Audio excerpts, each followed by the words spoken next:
nome do Pai que me criou, em nome do Filho que me resgatou, em nome do Espírito Santo que me santificou. Divina vontade, reina na minha vontade. Ó minha mãe, eu te amo e tu me amas. Dá-me um gole da vontade divina para minha alma. Me abençoa, Mãe, para que todas as minhas ações sejam feitas diante de vossos olhos maternais. Divina vontade, reina na minha vontade. Em nome do Pai, do Filho e do Espírito Santo. Amém. Suprema Majestade, eu venho em sua divina vontade, em nome de todos, do primeiro ao último homem, que existirá na terra para dar a ti as adorações, os louvores, o amor que cada criatura lhes deve, e fazer todas as reparações por todos e por cada pecado.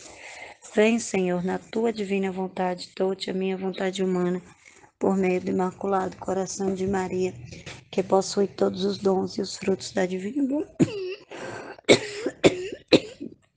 vontade. Dai-me a tua divina vontade.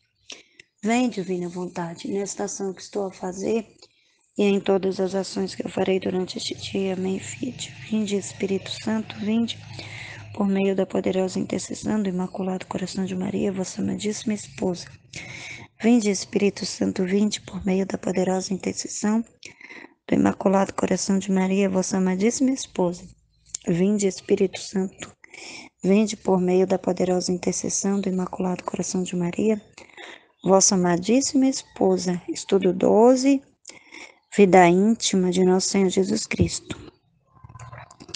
Fé e amor dos magos. Foram bem instruídos por minha dileta mãe, embora com poucas palavras, e plenamente informados acerca de minha pessoa.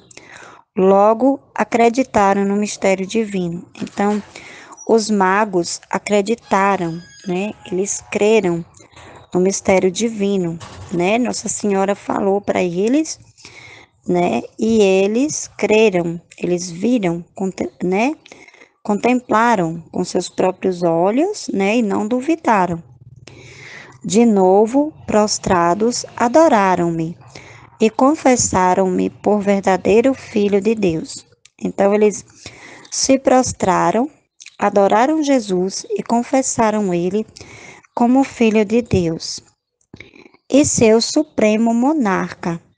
Abraçaram minha lei e detestaram a idolatria. Então, eles abraçaram a lei de Jesus e detestaram a idolatria. Olha que interessante. Ofereceram-me em tributo os dons e juntamente a própria pessoa, né? Então, não ia adiantar eles oferecer só os tributos, só os presentes, mas eles ofereceram a Jesus também a própria pessoa deles, né? O coração deles. Mostrei-lhes, por este feito, muita beniguidade. Nossa, Jesus deve ter ficado muito feliz. Jesus fica feliz quando a gente faz isso. Quando a gente dá os dons para ele, né, que são dele, mas a gente dá o nosso coração. Ele fica muito feliz com isso. A obra ela é perfeita dessa maneira. E gratidão. Aceitando parte dos dons, Jesus aceitou parte dos dons, e entrando de posse de todo o seu coração. Jesus aceitou parte dos dons deles, né? Mas entrou de posse do coração dele, de todo o coração deles, para não deixá-los jamais. Jesus não deixou jamais eles, se bem que devessem pessoalmente distanciar-se de mim. Admiti-os ao beijo dos pés e deles muitas demonstrações de amor. Jesus deu muitas demonstrações de amor aos magos, né? Ele deu, como ele dá a nós também, o qual, na verdade, era muito grande. O amor de Jesus era muito grande por eles, né? Porque eles estavam ali adorando Jesus, né? Ao mesmo tempo, tratava com o Pai, suplicando desse-lhes o dom da perseverança. Aí Jesus pediu ao Pai o dom da perseverança para eles, na fé e no amor. Ofertei-lhes suas vidas em confirmação da fé e para a dilatação das mesmas, e simultaneamente pedi-lhes concedesse aos reis sentimentos semelhantes, né? Sentimentos semelhantes. Então, todos os sentimentos que Jesus apresentou ao Pai, eles receberam também, porque o Pai deu em resposta ao pedido de Jesus. Meu Pai nos deu de modo tal que naquele mesmo instante teriam sacrificado a própria vida, né? Os magos, eu até vi na Valtorta, né, no vídeo da Valtorta, que os magos, eles estavam dispostos a dar até a própria vida por Jesus. Se necessário fosse, eles dariam a própria vida. E aqui está falando a mesma coisa. Se fosse necessário, eles dariam a própria vida em confirmação da verdade que haviam conhecido. Só que eles não faziam à toa, eles faziam em confirmação das verdades que eles tinham conhecido. Além disso, roguei-lhes se dignasse receber todos os dons que os meus irmãos lhe houvessem feito. Então, todos os dons que foi derramado a Jesus, Jesus ofertou ao Pai, pelos magos, né? E todos os dons que a gente dá para Jesus, ele oferta ao Pai. Como eu recebi os dons dos reis, e embora tudo que a criatura lhes der é seu, tudo que a gente dá a Deus já é dele, mas é necessário que a gente devolva para ele, né? Que a gente seja grato. Como que a gente devolve para ele? Como gratidão, concedido por ele, porque tudo é concedido pelo Pai. Não obstante, muito apraz ao Pai as coisas oferecidas para sua honra e glória e amor. Apesar de ser tudo seu, não obstante, a criatura, sendo âmbito do que recebeu do Pai para a própria subsistência, apropriando-se disso para lhe oferecer. Então, a gente recebe do Pai, é como uma vez Jesus me ensinou isso, né? Que é o presente que a gente dá ao Pai. A gente recebe dele os dons e oferta para ele, mesmo sendo dele. A gente tem essa pequenez, né? De reconhecer que tudo vem dele. Torna-o muito grato e aceitável. Quando, porém, a criatura nos oferece de bom coração, mas tem que ser de bom coração, com reta intenção, tendo-me atendido o Pai e prometido receber tudo o que meus irmãos lhe oferecem por vil e de pouca importância, que fosse segundo a possibilidade do ofertastes, sendo-me declarado agradar-lhe um copo de água dado por seu amor. Então, a oferta dos dons a Deus, né, não é de coisas grandes, só de coisas grandes, até de um copo de água que a gente dá, né, que é graça dele que ele nos dá, e a gente dá para os nossos irmãos né, e automaticamente a gente agradece por poder ter feito aquela ação. Supliquei-lhe se dignasse dar a todos um coração desprendido. Aí ele pediu ao Pai que desse a todos um coração desprendido de todas as coisas do mundo. Desse a todos os magos que estavam ali, né? A fim de poderem lhe oferecer livre, sem apegos terrenos, como deverás os bons reis me oferecerem o coração. O Pai prometia me fazer tudo isso. Eu tenho realizado. No entanto, Meus irmãos deixam o coração ser atraído pela cobiça, né? A Jesus fala que os irmãos dele, né? Ou seja, os seres humanos, as criaturas deixam ser atraídos pela cobiça e o afeto às coisas terrenas. Jesus nos dá as coisas terrenas, mas não para haver apego, né? Para a gente colocar no lugar dele como idolatria. Não, ele nos dá para a gente ofertar para ele de novo como dom que vem dele. Isso é incrível, né? E porque o inclinam as coisas vis e baixas, provocam estas maior impressão ao coração do que as inspirações divinas. Então, assim, muitas vezes as pessoas ficam no apego dos dons que Deus dá, que não vê as inspirações divinas, sendo as coisas mundanas outros tantos espinhos a sufocarem a semente da palavra, né?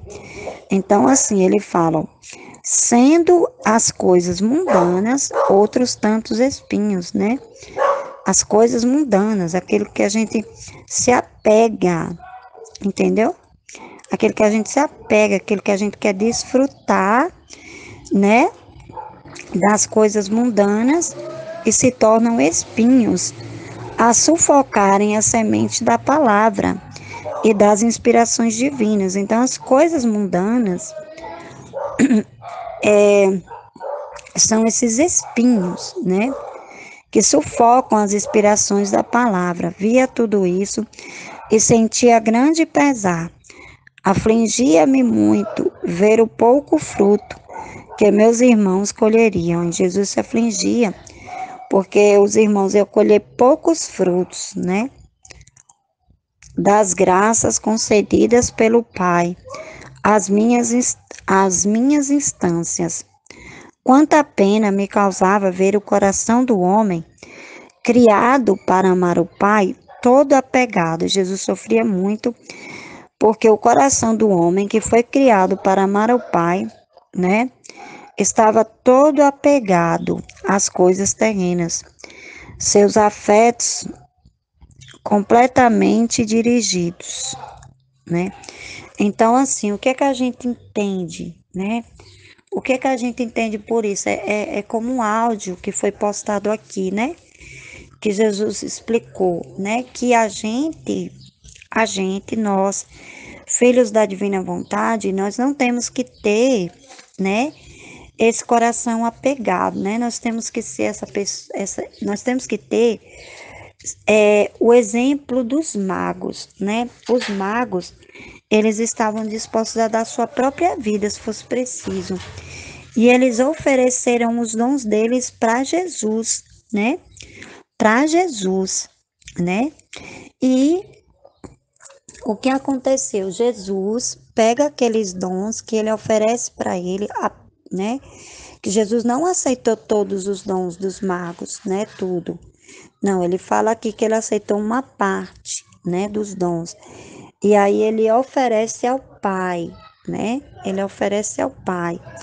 E pede ao Pai para que faça com que eles sejam perseverantes, né? Então, assim, a gente recebe os dons, oferta para o Pai, entra na sala do Pai, dá como presente para o Pai e ele derrama outros dons, né? Porque Jesus, ele já pediu isso por nós, né? Ele já pediu ao Pai. Então, assim, é só a gente tomar posse, né? É só a gente ter consciência desses frutos, né? Dessa ação que Jesus já fez através dos magos, ele fez para todos nós, né? E pegarmos os nossos dons, ofertarmos para ele e ele devolve, né? Ele devolve, porque Jesus já fez essa ação através dos magos, para que a gente, porque assim, ele fala dos poucos frutos que ia dar aos irmãos, mas aqueles irmãos que não entenderam o que ele fez, né? Então, assim, o que é que a gente está fazendo? O que é que a gente está fazendo com esse conhecimento da divina vontade, né? com esse conhecimento dos livros do céu, né? A gente está tomando posse e aí a gente vai ver os frutos, porque é assim, a gente recebe do Pai e dá para o Pai. A gente recebe e dá, e Ele nos dá de volta, e a gente vai caminhando na perseverança, na fé, no amor. Quanto mais a gente ama, mais a gente tem necessidade de amar, né? Por quê? Porque a gente devolve esse amor para Jesus e Jesus oferta para o Pai, né? Oferta para o Pai esse amor que a gente dá, essa oferta dos nossos dons, do nosso tempo, da nossa vida, da nossa mente, do nosso ser, da nossa vontade, de tudo em nós, né? E aí a gente tem essa necessidade, é por isso que a gente vira esse mar, né? Esse mar que transborda de luz.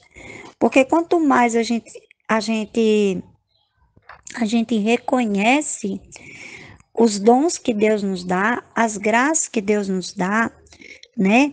E quando a gente não tem apego, né? A gente não tem apego, que nem ontem mesmo, ontem foi falado aqui justamente, não sei se foi aqui ou se foi nas casas, né? Mas houve um áudio que foi muito interessante, Jesus ensinando, né? Me ensinando assim, que quando quando a gente dorme numa cama quentinha, né? Porque Jesus não dormia numa cama quentinha, né? Mas quando a gente dorme numa cama quentinha, quando a gente tem uma boa alimentação, quando a gente tem uma boa casa, a gente está vivendo o que Jesus não viveu, né? Jesus não viveu para que a gente vivesse. Só que aí a gente não tem que ter o apego. O problema não é você ter as coisas, o problema é você não reconhecer que aquilo que você tem é de Deus, que vem de Deus, e você devolve para Ele através dos irmãos, através da sua vida, você devolve para Ele através do amor, através da constância, né? Do amor, da fé, o amor, né? Você amar. Aí Jesus derrama aquele mar de amor, né?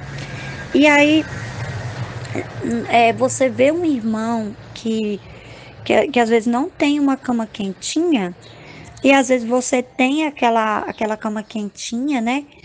Ou às vezes você tem aquele recurso, né, para você ajudar aquela pessoa a ter uma cama quentinha. Aí você vai lá e ajuda. Esses dias mesmo eu estava agradecendo a Deus, porque aqui na minha cidade choveu, né, esses dias, e graças a Deus a dona da minha casa arrumou o telhado da minha casa. Então, eu agradeci a Deus porque eu dormi muitos dias, gente, com a casa cheia de água, e eu agradeci a Deus.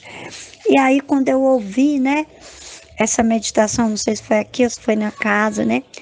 Quando eu ouvi, acho que foi até a Michelle, não sei se ela colocou aqui ou se foi nas casas, falando sobre essa cama quentinha, né? E aí eu comecei a agradecer a Deus. Eu falei, nossa, Jesus, como o Senhor me ama, como o Senhor me ama, como eu sou amada pelo Senhor, porque a minha casa já não molha mais, foi providência do Senhor. A minha cama é uma cama quentinha, e o Senhor não teve nem casa, o Senhor ficou na manjedoura quando o Senhor nasceu, veio para uma casa depois. E eu tô aqui, né? Então é esse amor, né? Esse amor que é esse tomar posse do que Jesus já passou por nós, né? Já passou por nós. Que nem assim a gente vê os evangélicos muitas vezes falar assim: "Ah, mas a gente não pode aceitar o sofrimento, porque Jesus já sofreu no nosso lugar". Realmente, no corpo mortal de Jesus, ele já sofreu mesmo, ele está na glória. Mas aí vem a aceitação de tudo que é bom, não de cruz, mas de tudo que é bom e de tudo que é ruim. Você aceita tudo como dom de Deus, você obedece aquele estado que Deus lhe permite, como muitas vezes eu agradeci a Deus quando a minha casa estava cheia de água. Eu agradeci a Jesus quando muitas vezes quando eu não tinha minha cama para dormir, né? E por isso, pelo meu agradecimento a Jesus, ele foi lá e falou assim: Olha, minha filha, como você está me agradecendo, então eu vou te ajudar. E ele usa as pessoas que são Jesus também, né? Então, assim, nesse trecho fica claro isso. Jesus, ele pegou os dons, né? Os dons que os magos ofertaram para ele. Ele ofertou para o pai, ele agradeceu, ele reconheceu. Não, pai, eles não. Tudo que eles estão me dando, todos os dons que eles estão me dando é teu. Então, eu oferto a ti esses dons que o Senhor me deu através deles, né? Porque Jesus viveu da forma humana, para que o Senhor dê em dobro para eles, para que o Senhor dê o amor, a fé, o amor e a constância. E foi por isso que eles continuaram a jornada, né? Eles continuaram a jornada e eles foram avisados, né? Como a gente sabe, eles foram avisados para não voltar pelo mesmo caminho e tudo, né? Então, assim, é muito importante a gente poder entender isso. A gente poder entender que tipo assim, os dons que a gente tem, tudo que a gente passa, seja bom, porque no livro do céu também fala isso, que seja doce ou seja amargo, a gente tem que agradecer, a gente tem que ofertar.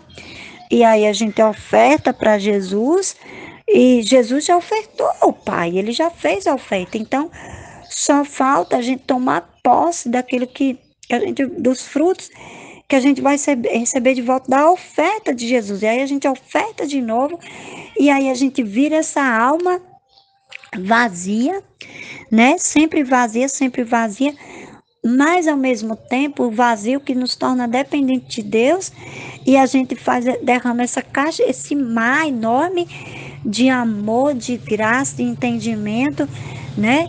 E aí Jesus vai vendo a nossa mudança, né? Vai vendo a nossa luta ali todos os dias, né?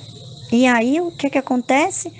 A gente vai caminhando, a gente vai crescendo em graça, né? A gente vai crescendo em graça, a gente vai conhecendo e vai crescendo Em em nome do Pai graça. que me criou, em nome do Amém? Filho que me resgatou, em nome do Espírito Santo que me santificou, divina vontade, reina na minha vontade.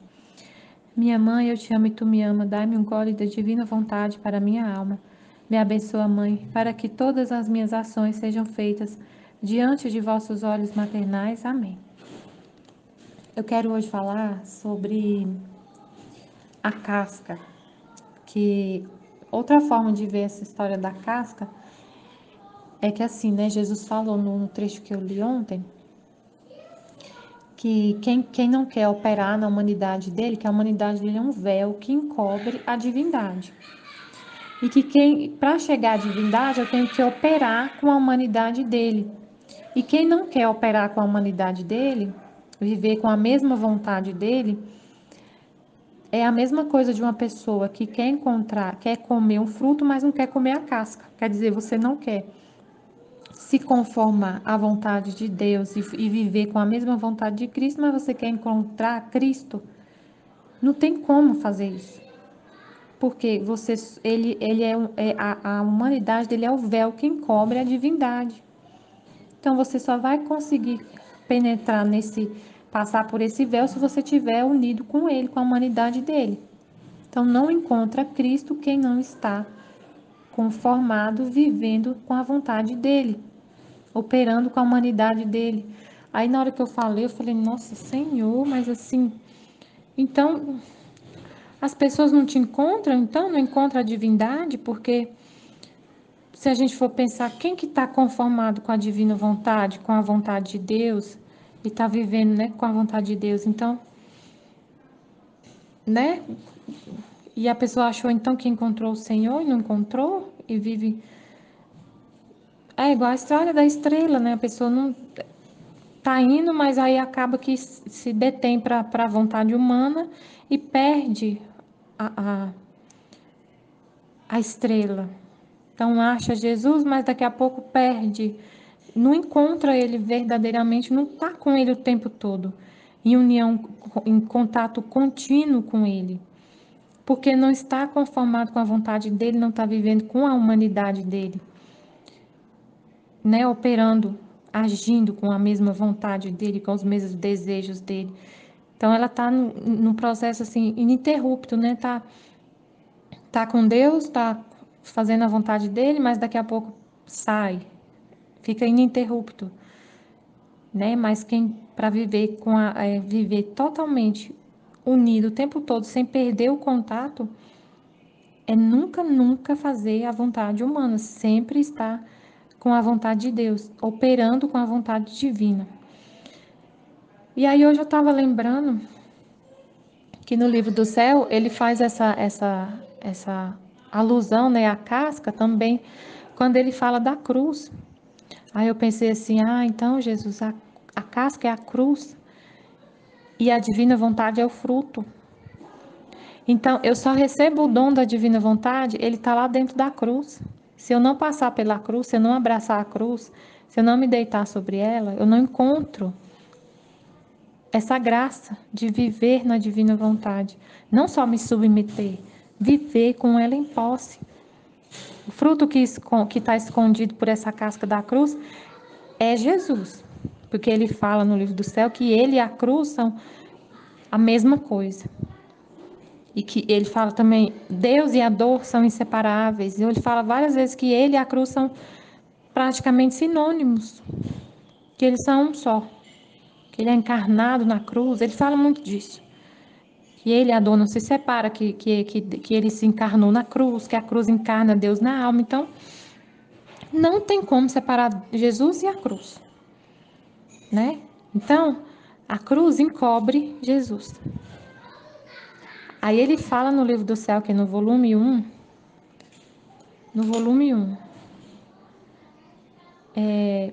minha esposa, as virtudes tornam-se fracas se não forem corroboradas, fortificadas pelo enxerto da cruz. E aí ele fala mais específico. E só experimenta o contrário. Não, vai ter que ler tudo. Antes de minha vinda à terra, as penas, as confusões, os opróbrios, as calúnias, as dores, a pobreza, as enfermidades, especialmente a cruz, porque a cruz, até naquela época de Jesus, ele não foi o primeiro a ser crucificado. Os bandidos, assassinos eram crucificados. A cruz era uma forma, né, da pessoa, que o governo, não sei se era o governo, usava para poder. Era uma pena para os assassinos. Então, mas tudo isso antes da minha vinda à Terra, antes da vinda de Cristo à Terra, pena, confusão, humilhação, calúnia, dor, pobreza, perseguição, e especialmente a cruz. A cruz, gente, era pena para os piores assassinos. Então, é uma rejeição assim muito grande, porque era pena para quem fazia as piores coisas. Tudo isso era considerado como opróbrio. Mas desde que foram levados por mim, todos ficaram santificados e divinizados por meu contato. Tudo que Jesus tocou foi divinizado, santificado. O trabalho foi divinizado, santificado. E o sofrimento, o sono, o descanso, a alimentação, a vida comum de um ser humano foi divinizada porque o Verbo se encarnou e viveu tudo isso. E a cruz foi divinizada pelo contato com Cristo. Assim que todos mudaram aspecto e se tornaram doces, gratos. E a alma que tem o bem de ter algum deles fica honrada. É isto porque recebeu a divisa de mim, Filho de Deus.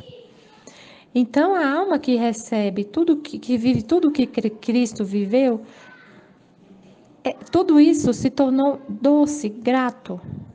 A pobreza, a humilhação, a enfermidade, a confusão, o opróbrio. Tudo isso é doce, doce.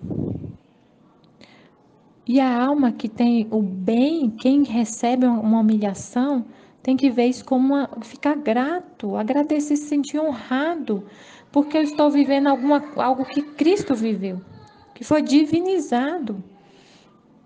E aí ele fala assim, mas só experimenta o contrário. Quem acha que a enfermidade é uma amargura, é uma infelicidade, é o fim do mundo, sofrer uma doença, uma humilhação, só experimenta o contrário quem só vê e se detém na casca da cruz. E encontrando o amargo, se desgosta, se lamenta e parece que ele chegou a uma desgraça. Quem se detém na casca da cruz, para ali só na casca, vai experimentar o amargo. Vai se desgostar e vai achar que aconteceu uma desgraça. Por exemplo, uma doença. Né? Uma situação de pobreza. Vamos supor que uma pessoa. Vamos supor que eu, por exemplo, perca tudo que eu tenho e fique pobre. Olhando para a casca dessa situação, da cruz, é amargo. Não tem sabor, parece que aconteceu uma desgraça. Nossa, perdi meu emprego, perdi minha casa, perdi tudo que eu tenho. Aconteceu uma desgraça, olhando ali a casca, né? Mas se eu olhar bem dentro da situação, eu vou encontrar ali minha felicidade. Minha felicidade. Michele, como assim? Isso é impossível. Quando eu olho com os olhos de Deus, quando eu passo da casca, eu vou encontrar lá o fruto saboroso. Porque eu paro de olhar para o chão. Eu olho para a eternidade. Eu olho para a vida eterna. Eu olho para a estrela lá dos Reis Magos. Se eu não tirar os olhos da estrela, que é a luz de Deus, o Espírito de Deus, a verdade de Deus, a palavra de Deus, nunca eu vou encontrar esse fruto doce numa situação dessa de pobreza. Se eu não tirar os olhos da estrela, mas se eu olhar humanamente para baixo, aí eu vou perder o rumo, a direção. Se eu ficar ouvindo as palavras do mundo, o ensinamento do mundo, não, eu tenho que me ater à loucura da cruz de Cristo. É uma loucura mesmo achar isso. Você vai ficar feliz porque você está pobre. É assim, é como diz São Paulo, a loucura da cruz. Mas é exatamente isso que acontece. Lá dentro, então assim, o que eu estou querendo dizer com essa meditação? Para encontrar essa graça do dom da divina vontade, tem que passar pela cruz.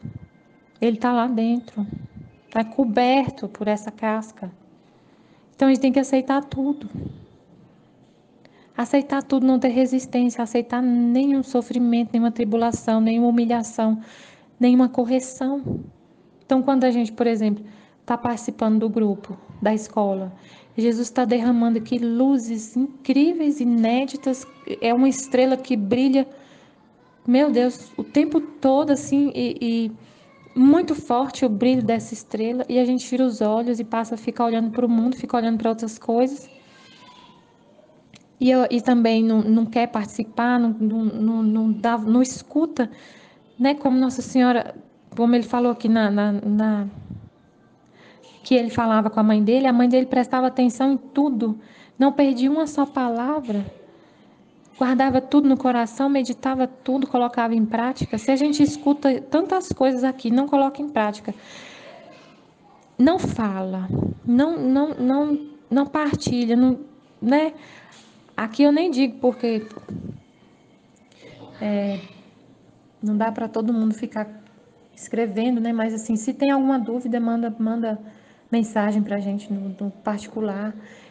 E participar, falar com os amigos, conversar sobre isso no seu grupo de oração, falar do que você está aprendendo. Porque quando a gente fala, a gente está aprendendo. Deus não dá uma luz dessa para a gente guardar. É um presente do céu. Cada verdade revelada aqui é um presente, é uma luz, é uma graça muito grande. E aí Jesus fala no livro da Valtorta que ele não entrega um presente para você guardar para você sozinho. Não, é para você dividir com seu irmão. É como aquele pai que compra um brinquedo novo para o filho e fala para ele, mas é para você dividir com seu irmão, senão eu não vou comprar mais nada para você. Eu falo isso com meu filho. Quando eu compro alguma coisa para ele, eu falo, é para dividir, não é para ficar só com você. Assim é Deus, a gente não pega, ele não dá um presente desse só pra gente guardar, pra gente esconder e nem a gente usar, né? Porque o problema é esse. Porque às vezes ele dá um presente pra você e você guarda lá no seu guarda-roupa. Imagina, seu pai te dá uma joia caríssima e você guardar no seu guarda-roupa e nunca usar, nem lembrar que ela existe, não dá valor. É a mesma coisa do que Jesus está fazendo. Ele dando tantas luzes e a gente pega, dá escuta ali, não dá muito valor, guarda numa caixa. Nunca mais usa. Guarda na nossa mente aqui, ó, e deixa. Não fala com ninguém, não conta para ninguém, não deixa ninguém nem olhar, nem ver, não guarda lá e vai criar poeira, vai ficar empoeirando lá. É uma ingratidão muito grande. É uma ingratidão. O que Deus está fazendo aqui nesse grupo, meu Deus, é incrível. Nós vamos ser eternamente gratos. Eu já sou muito grata. Mas por mais que a gente agradeça, parece que é pouco. De estar sendo revelada assim tanta verdade, de se libertar de tanta coisa que a gente tem, de tanta mentira que a gente ouviu a vida inteira. Então, e aí quando a gente aprende alguma coisa e tem né, receio de falar, de expor a nossa, o que a gente aprendeu e tudo, isso é não querer saborear a cruz por causa do medo, do amargo, né, dela, desse amargo que eu tenho que passar para poder sentir a parte saborosa. Porque você às vezes não fala com aquele receio, né, de ser desprezado, de ser corrigido, de ser, né, não compreendido. Isso é fugir da cruz. Isso é fugir da cruz. Porque você tem aquela autoproteção. Tudo que você não faz por medo do que os outros vão pensar, do que a pessoa vai achar que você. Não, que ninguém vai entender o que eu falei, eu não vou contribuir. Por quê? E se a pessoa não entender, se você for corrigido? Aí você está pensando em você mesma, porque eu vou ser corrigida e eu não quero. Estou pensando em mim. E para viver na divina vontade, a gente é vazio. Não pense em si mesmo nem um segundo. A gente não é um poço que recebe as coisas e vai guardando. A gente é um cano que vai passando, passa pela gente e segue o fluxo. Não é uma represa, aquelas represas que a água fica represada lá, vai enchendo, enchendo, enchendo. Não, a gente é um rio que corre o tempo todo. Corre, corre, corre, corre. Recebe e já vai seguindo o fluxo. Não pode, a gente não guarda para a gente as coisas. O que a gente está vivendo aqui é para Deus e para as almas. É para Deus e para as almas. Né? Deus pensa na gente. E a gente só pensa no outro e nele. Amém, Fiat. Aí ele fala, deixa eu terminar aqui, que ele falou assim. E só experimenta o contrário quem só se vê e detém na casca da cruz. E encontrando o amargo, se desgosta, se lamenta e parece que chegou uma desgraça. Mas quem penetra dentro, encontrando o saboroso, aí forma a sua felicidade. E a pessoa consegue viver feliz, a verdadeira felicidade, paz, alegria na dor. Porque ela não só olha a casca, a casca amarga, né? Eu não consigo lembrar um exemplo de uma fruta que tem a casca amarga e o fruto doce. Não sei, assim. Por exemplo, o abacaxi, né? O abacaxi é muito saboroso, mas a casca dele é feia. É muito feia a casca dele. Mas lá dentro tem um fruto saboroso. Minha filha amada, não deseja outra coisa que o crucificar na alma e no corpo. Amém, Fiat Jesus, eu confio em vós. Amém. Em nome do Pai que me criou, do Filho que me resgatou, do Espírito Santo que me santificou, divina vontade, reino na minha vontade. Minha mãe, eu te amo e tu me amas. Dai-me a divina vontade à minha alma. Dai-me a tua bênção, Mãe, para que todas as minhas ações sejam feitas diante de vossos olhos maternais. Trecho do dia 22 de junho de 1899. Jesus brinca, né? Jesus brinca e Luísa brinca com ele. Esta manhã, meu doce Jesus queria continuar se divertindo e querendo brincar. Vinha, punha suas mãos na minha cara como se quisesse me fazer uma carícia, mas no momento de fazê-la desaparecia. De novo vinha e estendia seus braços para meu pescoço em ato de querer me abraçar. Mas enquanto estendia os meus para abraçá-lo, fugia como um relâmpago, sem poder encontrá-lo. Quem pôde dizer as penas de meu coração? Enquanto meu pobre coração nadava nesse mar de dor imenso, até me sentir desfalecer, veio a mamãe rainha trazendo-o como menino entre seus braços, e assim nos abraçamos os três juntos, a mãe, o filho e eu. Que lindo, hein, gente? Muito bonito, né? Então tive tempo de dizer-lhe: Meu Senhor Jesus, parece-me que retiraste de mim a tua graça. E ele: Tola, tola que és. Como dizes que te retirei a minha graça enquanto estou em ti? E que coisa é a minha graça, senão eu mesmo, né? Quer dizer, estava unido com ela, né? Estava dentro dela, né? Unido com ela. Então, como que ele poderia, né? Tirar a graça, né? Sem que ele está com ela, sem que ele é a graça em pessoa. Não tem maior graça do que ter Jesus, né? Aí ela fala: fiquei mais confusa do que antes, né? Vendo que não sabia falar o que naquelas duas palavras que tinha dito, não tinha dito outra coisa que não fosse disparates. Ai. Depois a rainha mãe desapareceu e Jesus parecia que se fechava dentro de mim e ali ficava. Que lindo, né? Hoje, depois da meditação, se fazia ver que dormia dentro de mim. Olha, gente. Eu o estava olhando, deleitando-me em seu belo rosto, mas sem despertá-lo, contente de vê-lo ao menos, quando em um instante veio de novo a bela mãe rainha e tomou de dentro de meu coração, movendo tudo rapidamente para despertá-lo.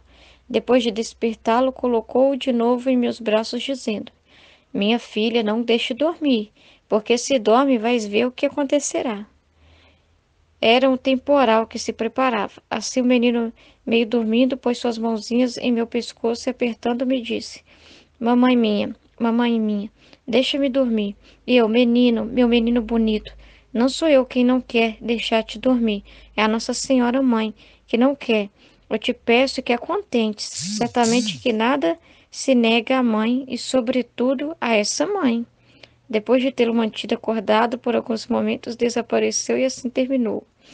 Ah, é fantástico, né? Maravilhoso esses trechos da Heloísa, não? Esses momentos assim, né? A gente vive com ela, né? Intensamente esse momento, né? Jesus ali no interior dela e a Heloísa, né? Ela sempre fala, né? Que fica confusa, né? Porque ela sempre tem algo para falar com Jesus. Ela é muito aberta, né? Ela fala daquilo que ela sente, né? Da falta que ela sente de Jesus, essa privação que ele mesmo permite ela sentir, sabe? Por mais que ele tá no interior dela, mas ele, não, ele priva ela dessa sensação de ter ele no interior. Então, é um sofrimento muito grande para ela. Então, ela meio que fala com ele, desabafa. Aí ele fala: Não tem como me separar de você. E meio que aquilo consola ela, mas passa um pouquinho, ela vai, em outros trechos, vai estar continuando falando a mesma coisa. Senhor, o Senhor me deixou, né? O Senhor não tá, não gosta mais de mim. Isso não é assim que ela fala, mas assim, é como se ela dissesse isso. O Senhor me abandonou, eu fiz algo de errado, né? Então ela é sempre preocupada, porque ela sente essa privação constantemente, né? É uma cruz que ela tem, é um sofrimento que ela carrega consigo, né? E Jesus sempre falando para ela que não tem como, né? Porque eu sou a graça em pessoa, não tem como. E ela virando para ele, falando: Não, mas o Senhor tirou de mim a sua graça. Aí ele fala: Como se eu estou com você? Tem graça maior do que eu? Eu sou a graça em pessoa. Eu não sou a fonte da graça. É melhor do que você ter uma graça, você ter eu, que sou a fonte da graça. Então, é pra gente também isso, né? A gente tem a Jesus conosco. Então, é muito mais intenso, muito melhor do que a graça, né? A gente deve buscar Jesus pelo que ele é e não pelo que ele pode oferecer, sabe? Não é um caso aqui dela, né? Tô trazendo para nossa reflexão. Não buscar o Senhor pela graça, mas buscar Ele, que é a fonte da graça, que não tem coisa melhor do que a presença de Jesus. Que, né, muitos, né, cada um tem uma etapa na vida, assim. Uns chegam, assim, movidos... Só um momento, gente. Uns chegam movidos pela graça, que é aqueles que, né, de repente você recebeu uma graça e assim conheceu Jesus, vamos dizer assim. Uma cura, um milagre. A gente vê muitos testemunhos assim na igreja, né? Para quem, pelo menos, para quem participa, por exemplo, da renovação carismática, vê muitos testemunhos assim de pessoas que experimentou uma cura e aí chegou Jesus, né? Outros, né, passou por um período assim, uma conversão muito forte e por ter vivido aquela experiência do filho pródigo, vem para Deus. Outros ouviu falar de Jesus desde quando era criança. Então cada um chega de uma forma, mas a questão é, a fonte da graça é Ele. Então a gente só é feliz quando a gente chega nessa fonte da graça que é Jesus. Se a gente ficar só nadando naquilo que Ele pode oferecer, milagres, sinais, a nossa fé fica uma fé superficial. Uma fé baseada em sensações, em sentimento, em ver para crer, em sentir para crer, em ver milagres, prodígios, coisas ao redor, sempre receber algo. É uma fé superficial, não é uma fé profunda, né? Não é uma fé assim onde une conhecimento e amor, né? Onde une as duas coisas, onde luz e graça na nossa vida. É algo superficial. Então, o Senhor quer nos levar para águas mais profundas, e isso é justamente encontrar Ele, o Sagrado Coração de Jesus, a fonte de toda a graça, Ele próprio. E a união mais perfeita é quando Ele passa a viver dentro de nós, nessa união profunda, não inseparável, quando não tem mais separação sua, né, minha, de Jesus, quando tem uma união perfeita, um casamento perfeito entre a alma e Jesus. Então, a Luísa não vai entender ainda com o processo que ela vai chegar na união de mais alto grau que uma alma pode ter com Jesus, entendeu? Mas isso é um processo, ela sofre muito, né? E Jesus tem muita paciência com ela, né? Então Jesus tem uma liberdade de falar com ela, assim como ela tem com ele. Então ele chama ela de tola mesmo, fala sua tola, né? Tola, Luísa. Não tem como, né? Como dizes que te retirei a minha graça enquanto estou em ti? E que coisa a minha graça, senão eu mesmo, né? Aí ela fala que fica confusa, né? Depois disso ela vê Jesus dormindo. Aí a Nossa Senhora alerta ela, não deixa Jesus dormir não, porque se ele dormir, vem castigo aí. No início do livro do céu, o que ela faz é mesmo, né, ir diante da justiça e se oferecer como vítima para que Jesus não castigue ou então ou amenize o castigo. Então, ela continua, naquele momento, a vontade de Deus para ela, naquele momento é esse. Então, Nossa Senhora sempre fala, fique atenta, né? Não deixe Jesus dormir. Eu acho isso muito bonito, Nossa Senhora fala para Luísa, para não deixar Jesus dormir, para ela ficar atenta a Jesus, né? Para ela pedir mesmo Jesus, para ela, tipo assim, trazendo para a gente, o que eu entendi também, é que também, tipo assim, Jesus está com a gente, sabe? Mas a gente não pode deixar ele também dormir, não, porque, tipo assim, não que ele queira não colaborar para a gente viver na divina vontade, não que ele não queira, mas às vezes ele fica ocioso lá, querendo trabalhar, e a gente é que causa o problema, entendeu? Porque a gente fica. A graça vai passar, Jesus é a graça. Só que às vezes a gente fica entupindo o cano, né? A gente não dá a abertura necessária. Ele quer falar, ele quer comunicar, mas enquanto a gente fechado, sabe? Fechado para ele, cheio de dúvida, medo, isso é um bloqueio muito grande. Então, meio que Jesus fica dormindo, porque podia trabalhar na gente e não pode. No mundo que a gente está hoje, Jesus precisa ver acordados e conectados com ele, os filhos da divina vontade, sabe? Para que diante do que o mundo está passando, ele tem onde descansar, ele quer descansar em nós, mas a gente tem que ficar ligado, acordado, esperto, né? Para aquilo que ele quer comunicar com a gente. E também acordado no sentido assim, ó, Jesus está agindo, né? Ele quer reinar, mas ele quer agora reinar em nós, não vai reinar mais sozinho. A divina vontade quer vida, né? A vida que ela merece. Entendeu? Jesus quer a vida divina que ele merece em nós. Então, a gente não pode deixar dormir isso. Entendeu? Ele nos acordou para uma realidade diferente, para uma realidade maior, para uma realidade única. E tal. Não podemos deixar dormir. Entende? Adormecer, apagar essa chama nunca. Entendeu? Então, a gente tem que ficar esperto, como Nossa Senhora fala, fica esperta aí com Jesus, ó. Não deixa a divina vontade de braços cruzados, não, imóvel, sem poder falar, não, porque ela quer falar em você, ela quer agir em você, ela não quer ficar ociosa, dormindo aí, não. Entendeu? Então é isso, meus irmãos. Em nome do Pai, do Filho e do Espírito Em nome do Santo. Pai que me criou, em nome do Filho que me resgatou, em nome do Espírito Santo que me santificou, divina vontade reina na minha vontade. A vida íntima de nosso Senhor Jesus Cristo.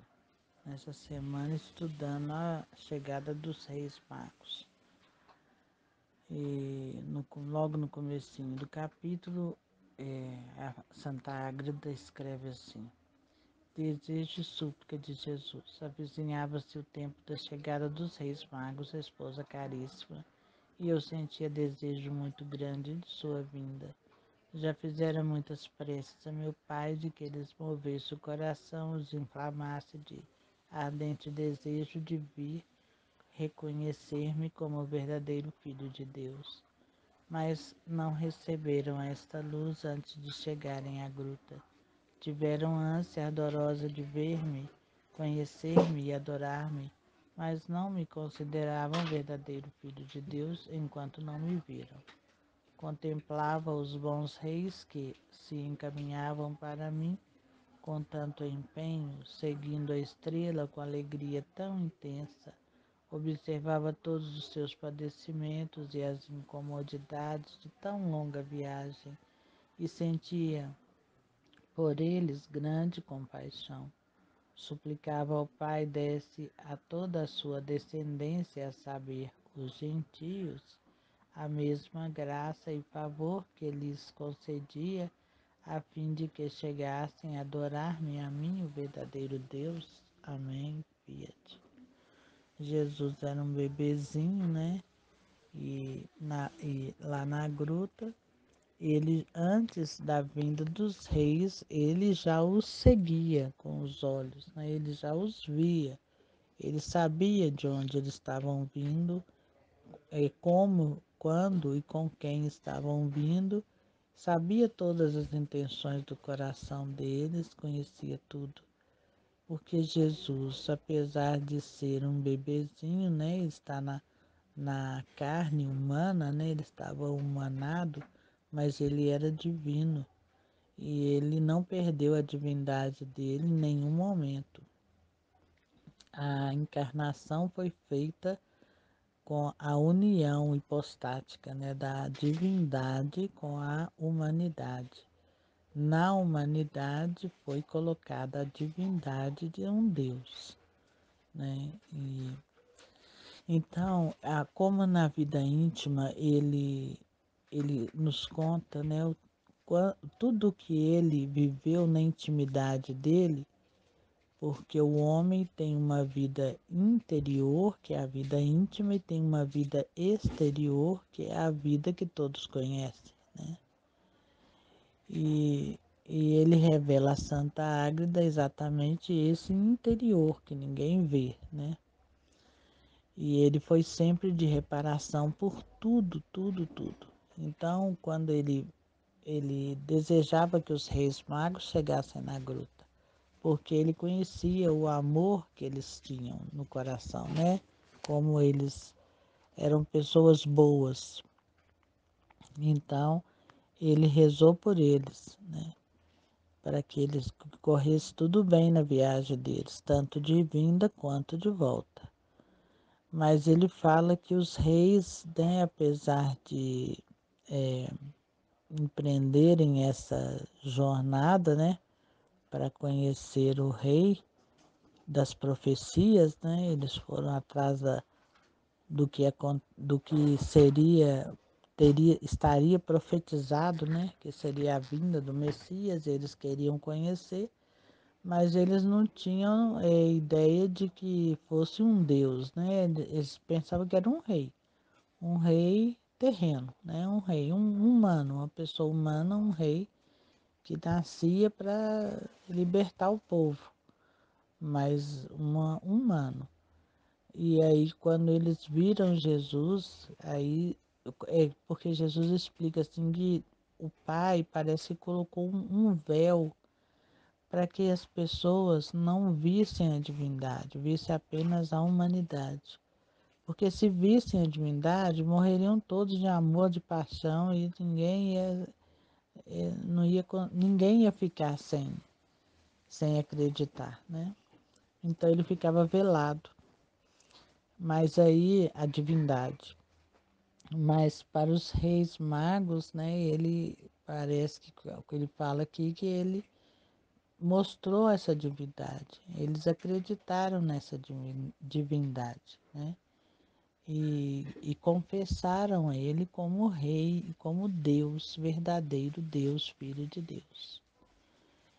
É engraçado que às vezes a gente pensa assim, mas é bobagem, né? Porque assim, Deus já sabe que ele é Deus, para que eu preciso ficar falando, proclamando, né? Para quê? Mas não é para ele, é para nós. É nós que precisamos de entender essa verdade, né? Nós precisamos de entender essa divindade e proclamar isso para nós mesmos, para nossa inteligência conseguir entender, né? Nossa cabeça conseguir entender, nosso intelecto, e aí a gente aceitar, porque a gente só consegue aceitar uma coisa e viver depois que a gente teve uma permissão nossa. Eu penso que é por causa do livre-arbítrio, né? A gente sempre tem a opção de dizer sim ou não, né? De aceitar ou não aceitar, de querer ou não querer. Então, nessa liberdade que Deus nos deu, nós precisamos de reconhecer a verdade e, e, e proclamar a verdade para nós mesmos, em primeiro lugar para nós mesmos, depois para os outros, né? Porque isso aí é uma coisa natural. Depois que você encontra um tesouro, né, maravilhoso, você vai querer depois repartir com aqueles seus amados, né? Com seus filhos, com a esposa, com o esposo, os pais. Você vai querer dividir, né, dar bens. Então você vai querer falar, você vai querer mostrar, né, a maravilha que é essa descoberta desse tesouro, né? Então, os reis vieram e Nossa Senhora, nesse pedaço, não fala, agora eu não sei se é mais para frente, ela instrui os reis magos, ela fala com eles, ela explica para eles quem é Jesus. A Santa Águeda não conta, não fala as palavras dela nem nada, mas ela que instrui, né? Assim como a São José, é ela que fala com São José sobre as coisas do eterno, que São José também é limitado, ele não tem o mesmo conhecimento que ela tem, né? O mesmo espírito profético que ela tem. Ele tem, mas em escala bem menor. Então, assim, é muito lindo essa passagem, aliás, todas as passagens, né, de toda a vida íntima dele. Mas eles recebem, né, os reis e os reis o adoram. Então, assim, a semelhança dos reis também, nós temos que nos curvar, né, e adorar e bendizer a Deus, não para Deus, ele não precisa de nada disso, ele não precisa de nada de nós, mas ele espera o nosso reconhecimento, né? Ele espera porque ele fez tudo por amor. E ele espera que a gente reconheça. E o nosso não reconhecimento traz muita tristeza para ele. E isso foi uma das reparações que Jesus fez, né? Grandemente. Reparou pela nossa falta de reconhecimento, pelas maravilhas que nos são dadas todos os dias. É muito bacana, né? Que Deus nos abençoe, nos guarde e nos mantenha sempre na sua divina vontade, assim seja. Eu queria falar uma coisa aqui que passou assim na minha cabeça. Eu não quis de primeiro passar lá na escola pelo fato de que eu não sei se pode, né, esse tipo de coisas, porque eu estava pensando o seguinte, né, sobre o medo, que ontem, depois que a gente conversou, eu fui sem tomar banho e tal, e fui né, refletindo sobre isso e tal. Aí o que passou, assim, na hora que eu fui tomar banho, daí eu falando com Jesus, né, por que, né, esse medo até de ser corrigida, de errar, né, esse medo de errar que a gente tem. Aí na hora veio assim, olha, o filho, ele pode errar, ele não pode pecar. Você como filho da divina vontade, o problema não é a pessoa errar. O problema é que você tem que fugir de pecar, não é de errar. Errar, você vai errar. Aí eu pensei assim em Adão e Eva, porque o que aconteceu com eles, né? Eles erraram, né? Eles pecaram. E aí ficaram com vergonha, esse medo de ser corrigido por Deus, né? Eles fugiam de Deus para não ser corrigido, né? Eu não sei se é isso que eu entendi, que eu estava pensando assim, eu falei assim, acho que que Adão e Eva ficaram com medo de ser corrigido, não foi? Foi essa dúvida que surgiu, porque aí a gente fica com essa herança, né? E a gente tem que enfrentar isso. Eu queria falar uma coisa aqui que passou assim na minha cabeça. Eu não quis de primeiro passar lá na escola pelo fato de que eu não sei se pode, né? Esse tipo de coisas, porque eu estava pensando o seguinte, né? Sobre o medo, que ontem, depois que a gente conversou, eu fui sem tomar banho e tal, e fui né? Refletindo sobre isso e tal. Aí o que passou, assim, na hora que eu fui tomar banho, daí eu falando com Jesus, né? Por que, né? Esse medo até de ser corrigida, de errar, né? Esse medo de errar que a gente tem. Aí na hora veio assim, olha, o filho, ele pode errar, ele não pode pecar. Você como filho da divina vontade, o problema não é a pessoa errar. O problema é que você tem que fugir de pecar, não é de errar. Errar, você vai errar. Aí eu pensei assim em Adão e Eva, porque o que aconteceu com eles, né? Eles erraram, né? Eles pecaram. E aí ficaram com vergonha, esse medo de ser corrigido por Deus, né? Eles fugiam de Deus para não ser corrigido, né? Eu não sei se é isso que eu entendi, que eu estava pensando assim, eu falei assim, acho que que Adão e Eva ficaram com medo de ser corrigido, não foi?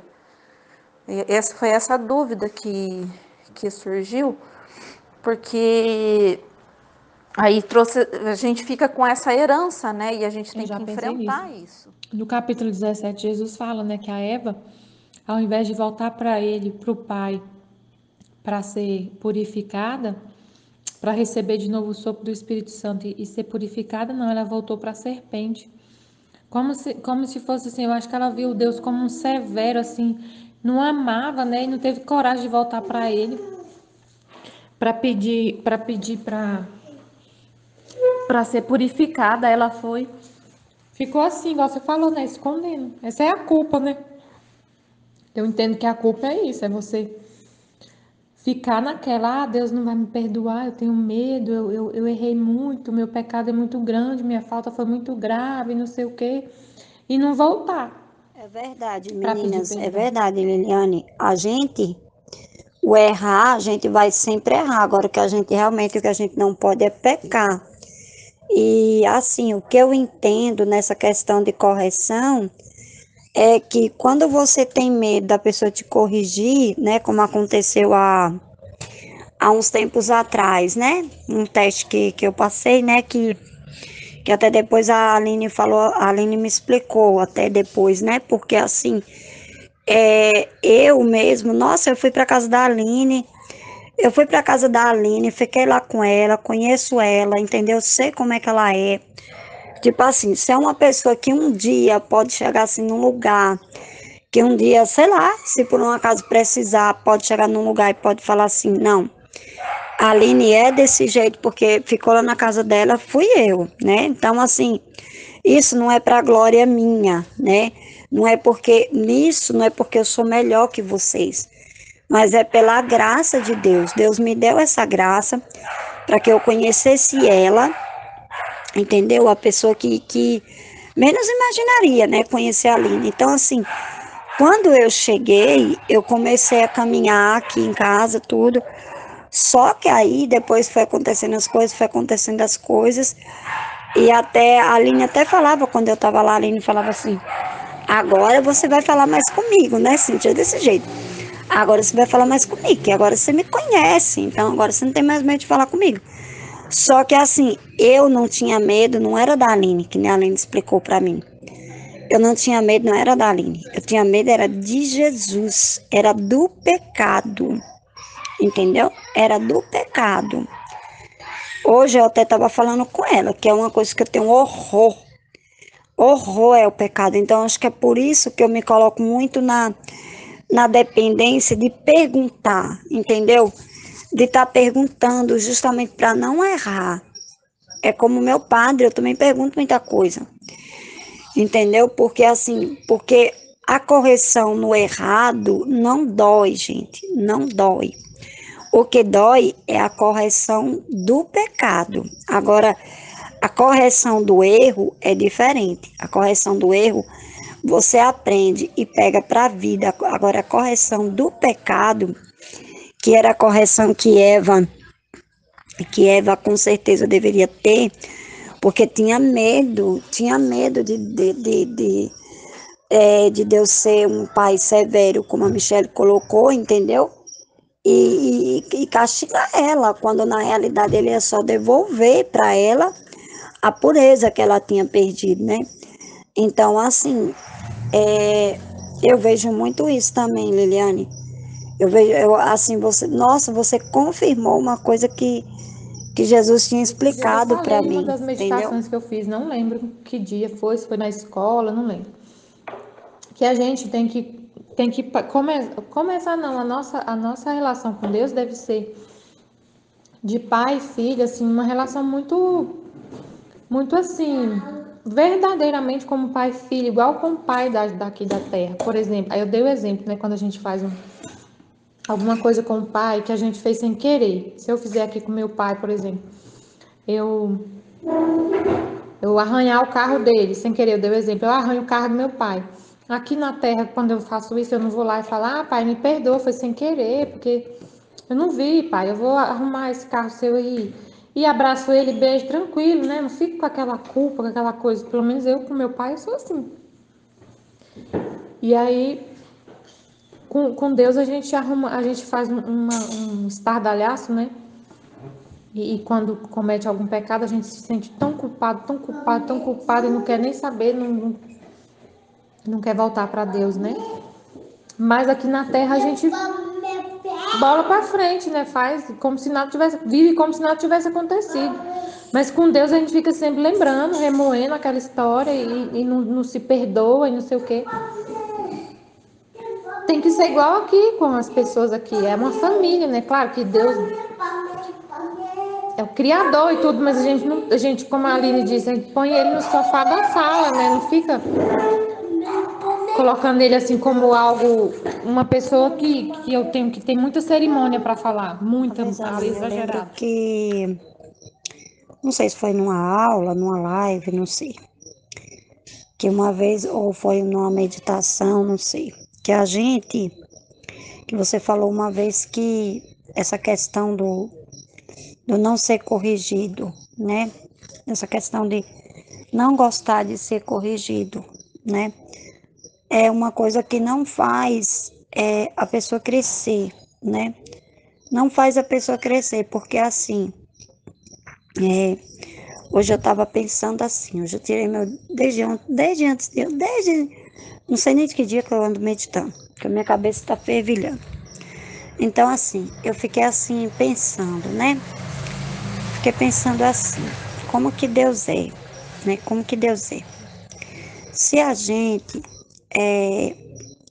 como no livro do céu fala, que o desejo muda todas as coisas. E aí a Michelle até falou hoje que as almas predestinadas são aquelas que não aceitam as luzes de jeito nenhum. Então, tipo assim, se eu tenho um pecado, né? Um pecado que, ou dois, ou três, não sei quantos, que só Deus e eu sabe, só Deus e eu sabe, e eu confesso, mas às vezes eu caio de novo, no exemplo, né? Eu caio de novo, e aí o que que acontece? E aí eu fico naquele medo, eu não peço ajuda, entendeu? Eu não peço ajuda para aquela situação, entendeu? Para tipo assim, para a pessoa me corrigir, né? Para a pessoa me ajudar. Qual é a melhor ajuda? A melhor ajuda é a correção, porque a gente se autoavalia, né? A gente se autoavalia, né? E aí, o que que acontece? O que está acontecendo hoje? Por que as almas hoje estão perdidas? Justamente porque os padres, eles não estão corrigindo mais as almas. Eles não estão mostrando para ela, claro que a gente ainda encontra muito padre santo, mas o meu mesmo, graças a Deus, é uma bênção. Mas eles, muitos deles, não têm coragem para corrigir a alma, para falar, olha, minha filha, você está errada, você está fazendo isso, você está fazendo aquilo, isso que você está fazendo não é certo. Deixa isso, senão você vai perder a sua alma, entendeu? Você vai perder a salvação, entendeu? Você vai para o inferno, falar mesmo. Se você não mudar, se você não, sabe, se você não se converter verdadeiramente, você não se converter verdadeiramente, porque assim, não adianta você estar na terra e você não ter o desejo de se converter verdadeiramente. Eu sempre falo para as meninas, eu falo, gente, eu não tenho essa perfeição, eu não tenho ainda. Mas eu peço para Jesus, eu digo, Jesus, me ajuda, minha Nossa Senhora, me ajuda nisso, minha Nossa Senhora, me ajuda naquilo, como na preocupação que eu tenho com os meus filhos, porque os meus filhos, pelo menos o meu filho mais velho, foi criado da forma errada. E aí eu falo, meu Deus, me ajuda, entendeu? Me ajuda para que eu possa recuperar essa questão, entendeu? Tipo assim, que nem na questão do meu pai, de estar bem com meu pai, entendeu? Tá bem com meu pai da terra, entendeu? De viver, tipo assim, sabe? De ter um pecado e vencer o pecado. Tipo assim, vamos supor, se eu tivesse um vício da bebida, eu fizesse aquele propósito, por hoje eu não vou beber. E aí hoje eu não bebi. E aí amanhã eu faço o mesmo propósito, por hoje eu não vou beber. Por hoje eu não vou beber, por hoje eu não vou beber. E ir vencendo um dia após o outro. É isso que eu acho que falta nos padres, nas almas. Entendeu? Porque os padres não têm coragem. E é por isso que na comunidade, todas as pessoas que aceitam a correção, cresce porque você é essa voz do sacerdote, que na hora, o que dói não é a correção. A correção, ela só dói se for a correção do pecado. Se for a claridade do pecado. Mas se for uma correção tipo assim, porque a pessoa faz uma meditação errada, né? Então, você faz uma meditação errada, você corrige. Agora sim, ruim é quando é uma correção de pecado, entende? Uma correção de pecado. Aí essa correção é a que dói, entendeu? É a que dói.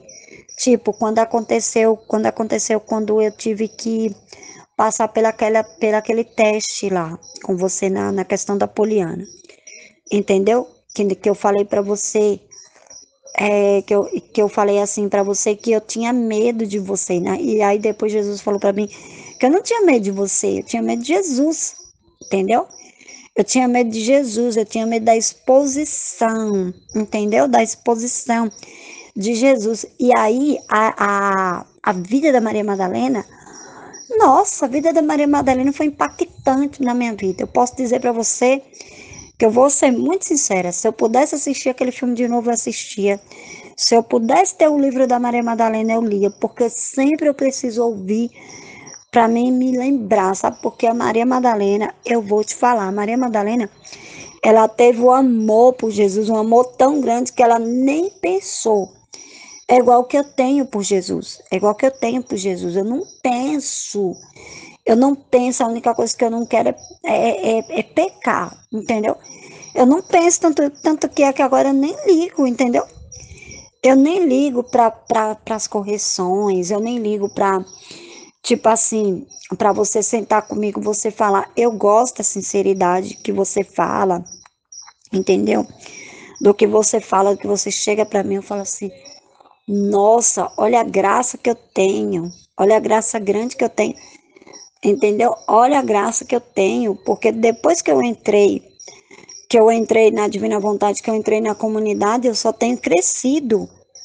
Eu só tenho crescido. Eu não estou falando de matéria, eu estou falando de essa crescimento como pessoa, dessa alma mesmo. Perfeita, que nem aquela alma transparente, que é aquele o trecho de hoje, é essa perfeição que eu busco, entendeu? É essa perfeição. Quero estar cada dia mais com essa alma transparente, entendeu? Não importa se eu tiver que sangrar, se eu tiver que arrebentar o joelho, se eu tiver que doer a cabeça, se eu tiver que perder um braço, se eu tiver que perder uma perna, se eu tiver. Nossa, se eu tiver que perder um olho, se eu tiver que ficar em cima de uma cama, eu não me importo com isso, entendeu? O que eu me importo é com o Em nome meu do amor Pai que por me criou, do Jesus. Filho que me resgatou, do Espírito Santo que me santificou, divina vontade, reina na minha vontade. Minha mãe, eu te amo e tu me amas, dá-me a glória da divina vontade, minha alma. Dá-me a tua bênção, Mãe, para que todas as minhas ações sejam feitas diante de vossos olhos maternais. Amém. Fiat. Consolações e penas de Jesus. Quanto me alegrava ver a ansiedade dos reis, e que por intermédio deles muitos seriam iluminados espiritualmente para conhecerem o Criador. Muito me angustiava, contudo, observar os seus sofrimentos, muitos deveres em tão longa e agitada viagem. Ofertava ao Pai meu contentamento e minha pena, e suplicava que, em virtude desta, assistisse sempre aqueles bons reis e aliviasse-lhes a pena suportada no caminho, fazendo com que tudo lhes parecesse fácil por meio do amor e do desejo que ardiam em seus corações. O Pai fazia tudo isso com elevada providência e disposição, e eu ficava consolado. Então Jesus, né, enquanto eles estavam em busca do rei, né, em busca de Jesus, seguindo aquela estrela, Jesus estava observando eles, porque o Senhor vê todas as coisas. Então o Senhor estava observando eles, e não só observando o mover deles até Jesus, mas os sentimentos que tomavam conta do interior deles, enquanto eles estavam seguindo a estrela. E o Senhor se alegrava em ver a ansiedade deles, o desejo ardente que foi tomando eles, aquela graça sobrenatural que envolveu o ser deles, né? Que eles mesmos não estavam entendendo, eles estavam seguindo aquilo, né?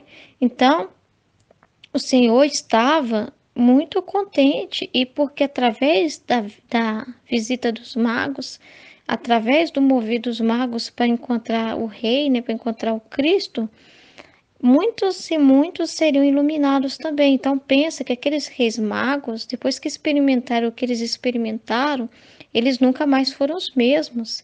Então quando eles voltaram para a cidade, para a terra deles, imagina só o testemunho que eles deram de tudo o que eles experimentaram ali para os outros. que eram pagãos como eles, que eram de terras pagãs. Então, através da luz e da iluminação, da graça que eles receberam, foram graça para muitos e muitos outros que por meio deles, através deles seriam tocados também, porque a graça de Deus é assim. Vem, é depositado em um e toca em outro, e desse outro toca em mais outro, pela força do testemunho, pela força da experiência que cada um conta, cada um vive, entendeu? Então a graça ela tem esses efeitos assim que não fica só pra gente, não tem como ficar só pra gente, é algo que transborda e que toca os outros. Então a graça do Senhor ela é muito poderosa, é muito grande. Deus não faz nada pensando pequeno, pensando em uma alma somente. Tudo que ele faz é sempre para multiplicar, é sempre de encontro às outras almas. Então, muitos e muitos por meio deles seriam tocados também. E isso também representa, né? A gente vê assim, três reis, cada um vem de uma localidade diferente, com a história, com a realidade, com a cultura. Mostra que o Senhor quer chegar a todos, que é do direito de que todos conheçam Jesus. Todos têm o direito de conhecer a verdade. E essa verdade não pode ser negada a ninguém, com nenhuma desculpa. Com nenhuma desculpa de cultura, que a cultura deve sobressair, né? Que isso seria um meio de doutrinação, que isso seria um meio de imposição. Não, sabe? Dar Jesus não é impor, né? Dar Jesus é dar alimento, é o verdadeiro alimento que sacia. Então, é a maior caridade que você pode ter com alguém, é levar a verdade para essa pessoa, entendeu? Você pode ir no lugar, pensa no lugar onde vive um povo, uma tribo que não sabe nada sobre Deus, por exemplo. Eles não têm costumes lá, invoca vários espíritos, né? São politeístas. Pensa, de repente. Então tem essa tribo, entendeu? Aí pensa assim, essas pessoas estão precisando de alimento, de estudo. Aí você pode levar tudo isso, todos os subsídios que essas pessoas necessitam para viver. E essas pessoas vão te agradecer, né? Você vai ser reconhecido pelos outros, pelas pessoas, por ter sido alguém caridoso, alguém que usou da sua riqueza para ajudar alguém que precisava. Você levou educação, cultura, ampliou mais ainda a cultura deles e levou o povo. Mas se o principal, que é a alma, que é o alimento espiritual, não for dado, de nada vale esse material. Entendeu? O material passa, o material perece, entendeu? E ora eles vão necessitar novamente, entende? Só o amor de Deus, só a graça de Deus é que pode realmente saciar uma pessoa, que pode elevar um espírito. A elevação humana, gente, não é nada comparada com a evolução, com a elevação espiritual, é a elevação das almas, entende? Isso não é domínio, isso não é exploração, isso não é imposição, isso é libertação, é liberdade, é cura. Só que hoje a cultura está valendo mais do que a evangelização, infelizmente. Então, em muitas realidades, não se vê mais se falar da necessidade da evangelização. Ao contrário, às vezes até defende que esses povos estão livres de doutrinação, que esses povos estão mais protegidos de doutrinação, e se fala do passado como uma experiência ruim. Por exemplo, né, eu lido com isso, bato de frente com isso, porque é uma realidade que chega no meio escolar, por exemplo. Nas escolas, né, sempre ensina que os jesuítas, que os missionários que vieram lá desde o início evangelizar, por exemplo, os povos nativos, os índios, o que eles fizeram com eles foi uma maldade muito grande, que eles não respeitaram a cultura deles, a religião deles, e vai falando um monte de coisa. E como professora, lidando com aquela realidade, eu preciso trazer aquilo na luz da verdade, da justiça de Deus divina naquela situação, porque eu estou lidando com adolescentes, com jovens, e que esse tipo de ensinamento mexe muito com a cabecinha deles, com os valores deles, entendeu? Pode causar até uma revolta da igreja, uma revolta da igreja católica, né? Que é colocada no tribunal, é sempre a igreja católica, né? A história, né? A história que a gente estuda, essa história que eles trazem para nós nos livros didáticos, né, na faculdade, principalmente, coloca a Igreja Católica nessa situação. Coloca ela, assim, no tribunal, sendo o réu da humanidade, da história, entende? Então é necessário enfrentar isso, eu não posso fugir disso. Então eu peço a graça de Deus para me dar o discernimento de como lidar com aquela situação, porque sempre vem perguntas maldosas para os meninos com duplo sentido, mas sempre já querendo meio que empurrar eles para dar uma resposta negativa em relação à fé, para sempre entender isso como algo ruim. Então eles falam do respeito às outras religiões, mas quando fala da religião católica não tem respeito nenhum, entende? Ao contrário, só tem julgamento. E muitas das vezes eles defendem uma cultura, mas uma cultura que, dependendo da realidade, do contexto, é uma cultura que precisa de ser amparada, que por lei, que é até necessário órgãos mesmo, de autoridades assim, dar uma fiscalizada, porque são culturas que tá denegrindo a pessoa humana. Eu estou falando de coisas reais, não estou aqui falando de utopia, não. Estou falando de coisas, realidades que eu toco por causa do meio escolar, entende? Tribos, por exemplo, que eu estava até conversando isso com a Cíntia, né? A gente estava conversando sobre a questão da educação no mundo, né? A situação que está as escolas, e a gente estava conversando e eu partilhei com ela essa questão que chegou para a gente, chegou uma atividade para um dos meus alunos, falando da questão cultural, e colocando como tudo bonito que acontece entre os índios, e trouxe uma realidade de uma tribo que chama Tribo dos Caiapó, o nome da tribo. E essa tribo, quando os jovens, né, passam desse período da adolescência para a juventude, tem um ritual de passagem. No caso da menina, né, que faz 15 anos, o menino com 18, e eles são submetidos a torturas para conseguirem ter força, sabe? Para conseguir lidar com a diversidade, para ser forte, precisa passar. Mas são torturas, eles são meio que mutilados, não é mutilados assim de ter uma parte do corpo arrancada, mas assim, ferida. A menina é sujeita a vários ferimentos terríveis. E isso tá contando ali como que uma coisa linda, fábula não. Uma linda história para os meninos ali, contando como um acontecimento cultural. Eu falo, como que pode algo que machuca, algo que denigre, algo que desrespeita, algo que fere o próximo, que é violento, ser chamado de cultura e ser aplaudido como cultura?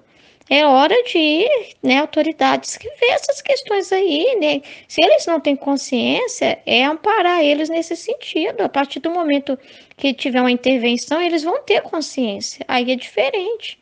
Então, são situações que precisam ser revistas, né?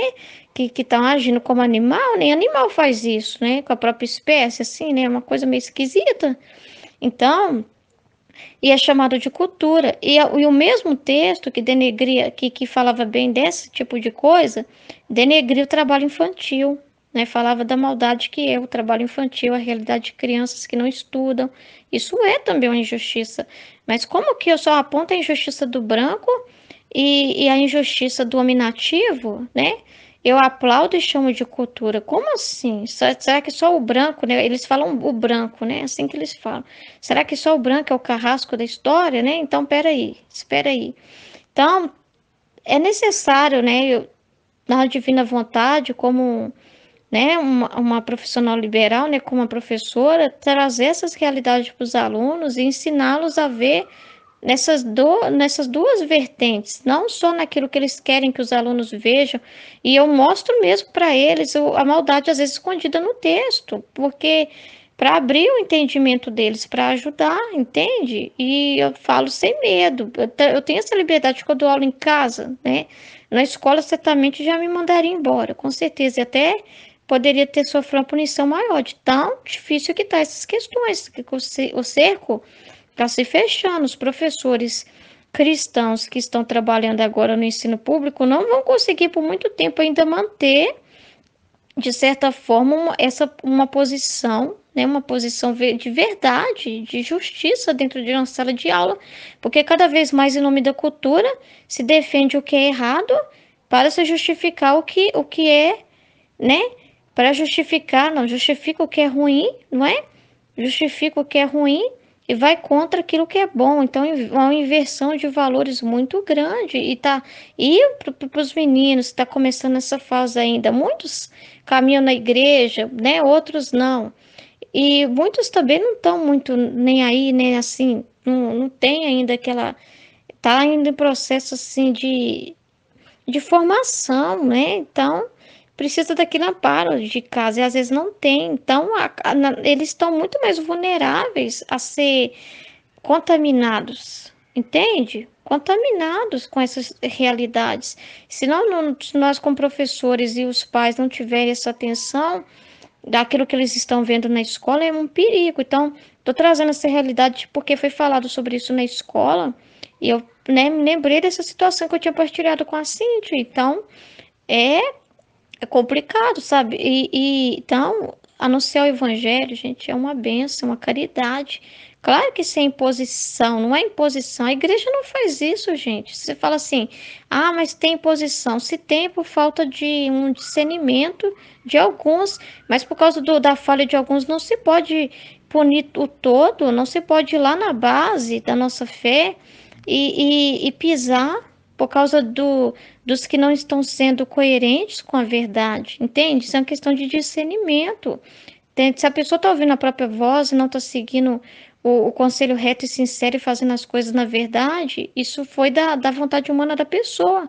Agora ir lá e falar mal da igreja, denegrir lá a mãe igreja, né? Ir lá na cabeça, né? Ir lá no papo, ir lá nas autoridades, isso aí é muito sério. Então, é, e muito dos que defende, que dos que escrevem textos, artigos, a qual os professores que são descrentes se apoiam, né? Que apoiam muito nesses que são ateus, que escrevem artigos, eles nem sabem nada da igreja, não, porque se soubesse, não falaria abobrinha, besteira, né?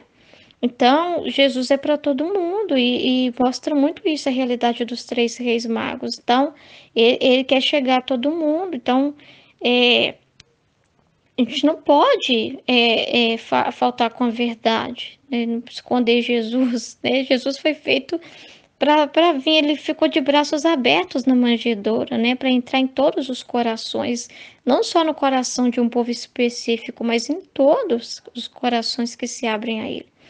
Tani fala, né, que ele ofertava o contentamento ao Pai de ver os reis magos com aquela ânsia, com aquele desejo ardente, suplicava para Deus assistir eles, aliviar a pena do caminho, né, caminhada que não é fácil.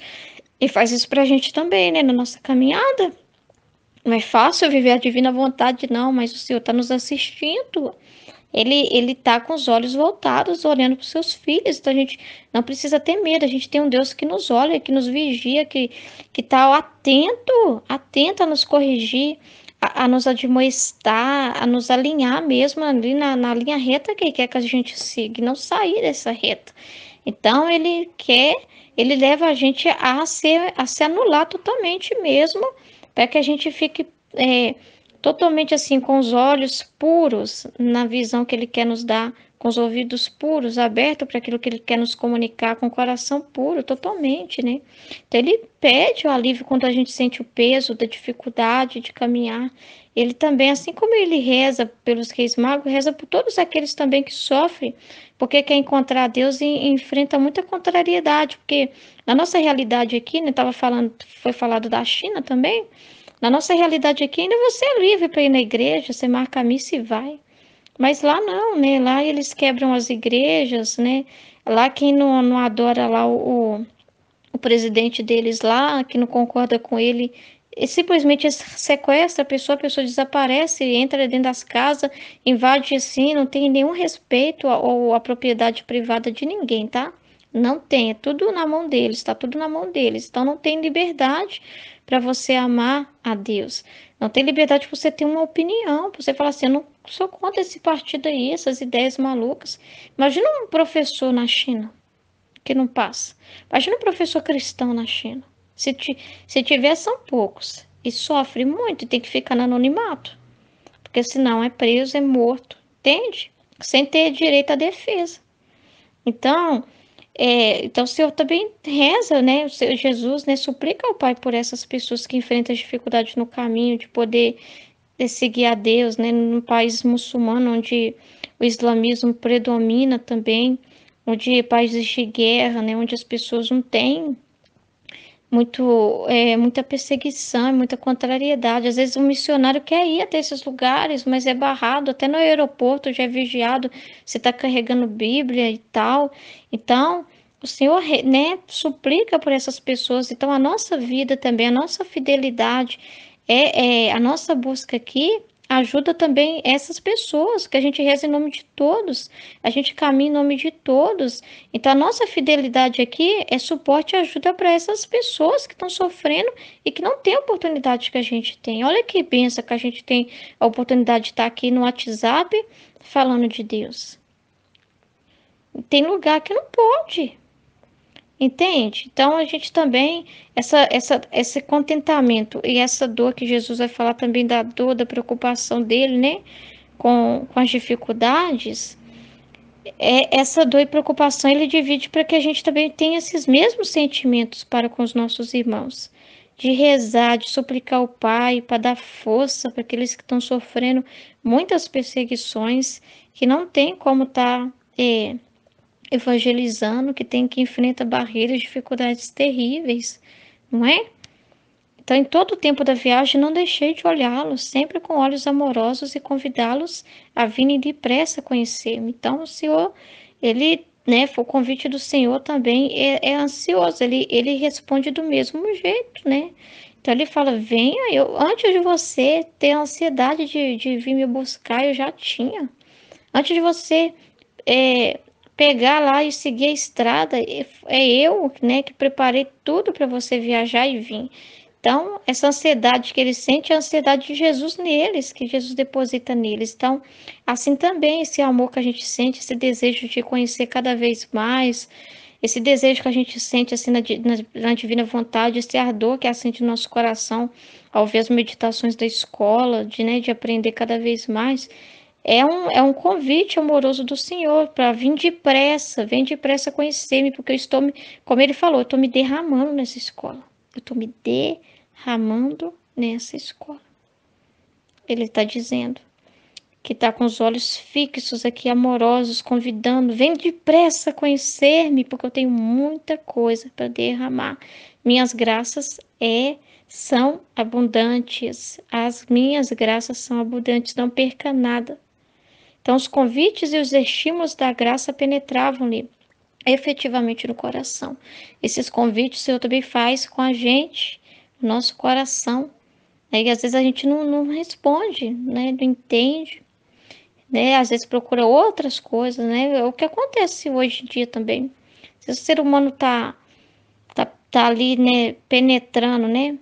Penetrando no vício, penetrando na violência, na prostituição, e tantas coisas que lá no fundo ele não entende que aquele estímulo, aquela coisa que ele sente, aquilo que ele quer buscar, aquela sede que ele quer saciar, é o convite divino, mas ele não entende, né? Não entende porque também não pergunta, não procura, né? Não pede ajuda, né? Então ele vai logo pelo aquilo que é mais palpável, que é a carne, que é o desejo, né? Então ele vai logo responder ao impulso externo, ao estímulo externo. E ele percebe que quanto mais ele faz isso, mais e mais ele está com sede, mais e mais ele está assim, ele tá com sede, ele não se sente saciado e ele está cada vez mais, está sofrendo, e não entende de onde vem essa sede e se atola num buraco que não precisava e fica naquele buraco ali, entendeu? Né? Tentando no externo preencher aquilo que é interior. E não é. E os Reis Magos também vai descobrir isso, né? Eles vão descobrir que não é no externo, né? Vai ver uma manjedoura, vai ver um lugar simples, né? Meio dos animais, vai ver ali, não sei se foi bem lá, né? Essa parte eu não entendi bem, eu tenho que rever. Mas assim, eles vão perceber que não é lá no Palácio do Herodes, não é lá no rei humano, material, não é ali que ele vai encontrar, não é nesse estímulo externo, material, entendeu? A graça está escondida e às vezes a gente pede e ele se esconde no nosso coração, fazendo convites, Se a gente buscar no exterior, nas pessoas, a gente perde o texto todo, mas não era todo o texto que eu ia falar, não. Copiei errado, tá? Então, são os convites do Senhor. Os convites do Senhor para prestar homenagem, tributar meus dons e simultaneamente consagrar meu coração. Então, a maior dádiva, o que Ele mais quer é o nosso coração. Ele quer nosso coração unido ao coração dele, uma só vontade, um só amor. Que maravilhoso! Enquanto o ser humano não chega nesse meio, nesse centro, nesse propósito, ele continua com fome.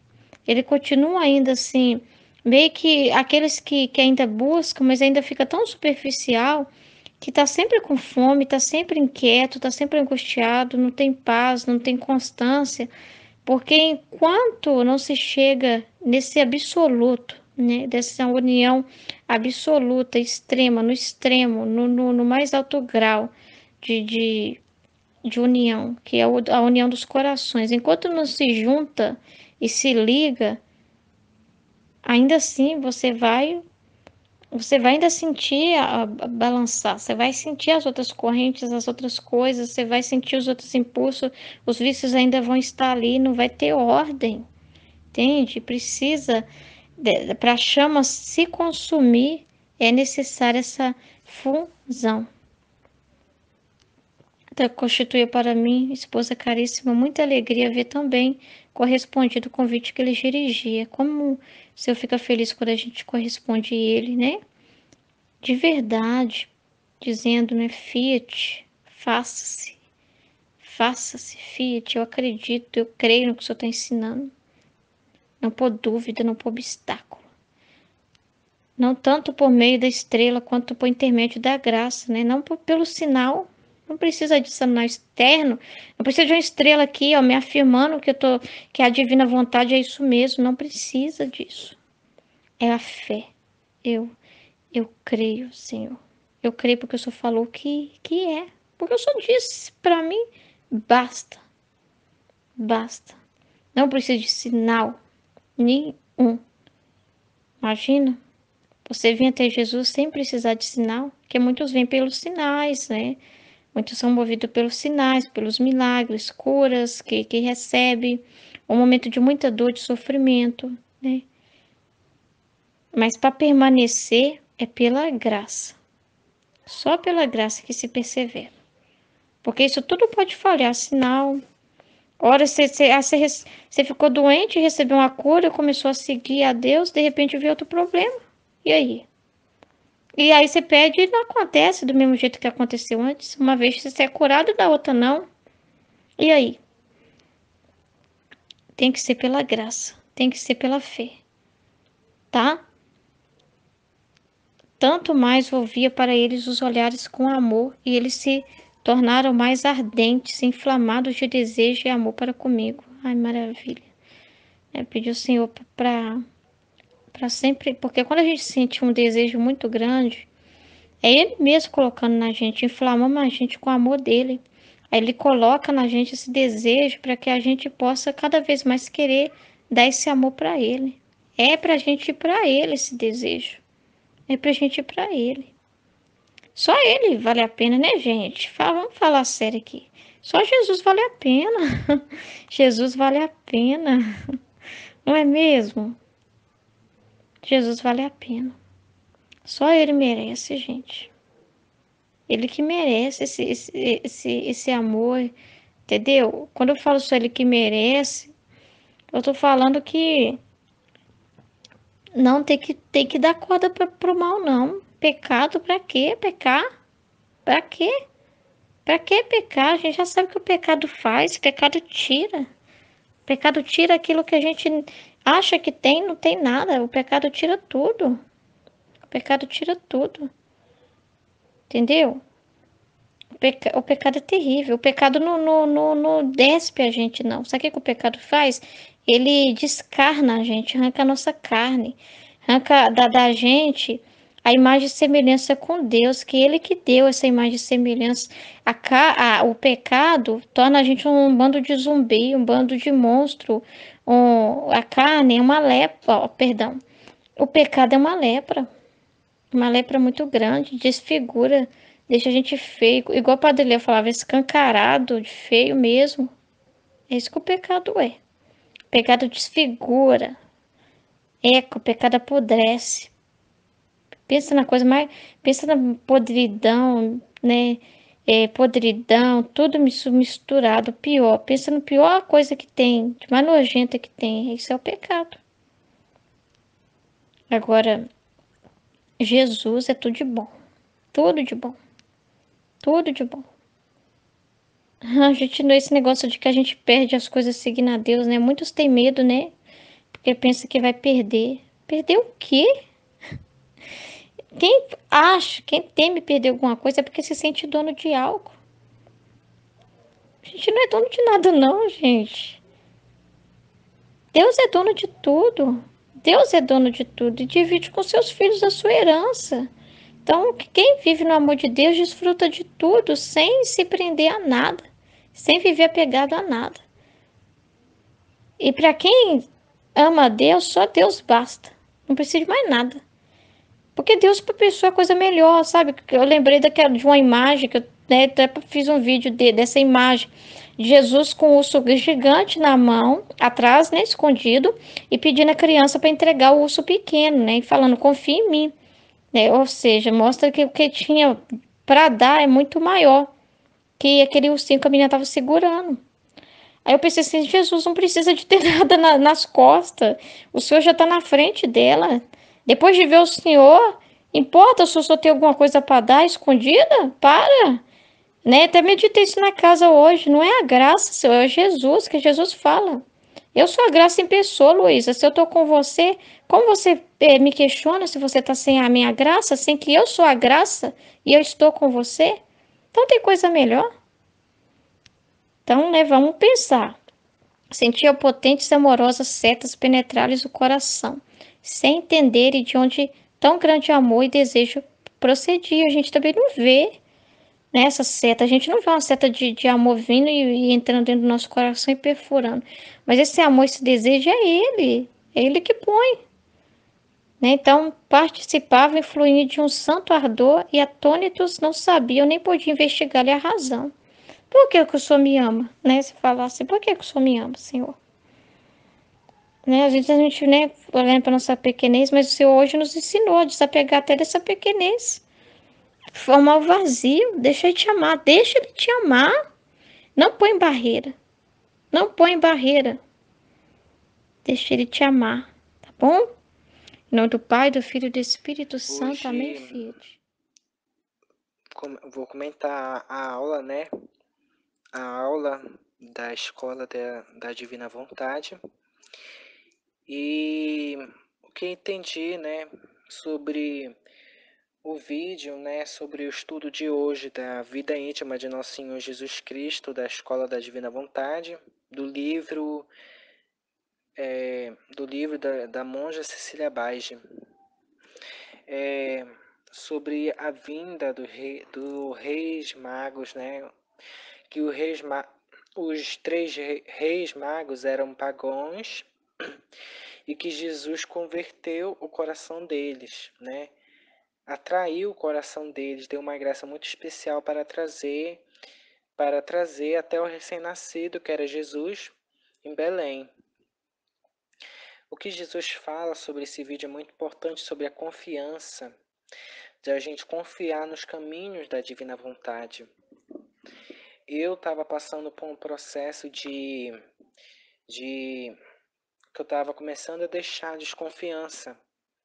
E que no caminho da divina vontade é muito importante a confiança, porque a gente não deve imaginar que a gente está trilhando por um caminho errado. Não, foi Deus que escolheu o caminho da divina vontade desde o princípio do mundo, desde quando Adão e Eva pecaram, desde quando Adão e Eva existiram, a gente já estava destinado a viver na divina vontade, todos nós.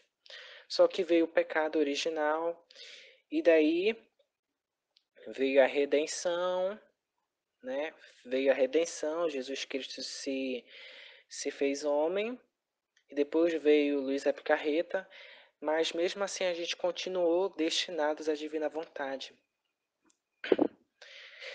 Enfim, é muito importante a confiança, a gente seguir a luz, a estrela da divina vontade.